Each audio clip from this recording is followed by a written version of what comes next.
नाशिकच्या ring road बाधित शेतकऱ्यांचा आजपासून अन्नत्याग आंदोलन। जिल्हाधिकारी कार्यालयासमोर शेतकरी कुटुंबासह आंदोलन करणार।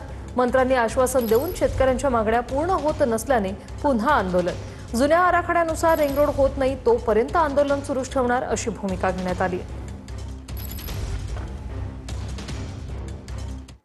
तर मुंबई गोवा महामार्गावरील कशेडी घाटात दरड कोसळली। मुंबईकडे जाणाऱ्या मार्गावर दरड कोसळलेली आहे। दरड कोसळल्याने कशेडी घाटातील मुंबईकडे जाणारा रस्ता बंद करण्यात आलाय।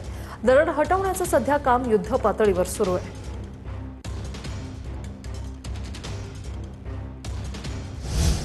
पुणे शहरावरील पाणीकपात तुर्तास टळलेली आहे। आजपासून होणारी पाणीकपात महापौरांकडून रद्द करण्यात आली। पुणे शहरातील पाणीकपात 22 जुलैपर्यंत रद्द करण्यात आली। 22 जुलैनंतर पावसाचा अंदाज घेऊन पुढील निर्णय घेण्यात येणार आहे। तर कात्रजच्या दूध खरेदी दरात 1 रुपयाची वाढ करण्यात आली। गाय आणि म्हशीच्या दूध खरेदीच्या दरात वाढ करण्याचा निर्णय झालाय। मात्र दूध विक्री दरात कोणतीही वाढ केली नसल्याची माहिती।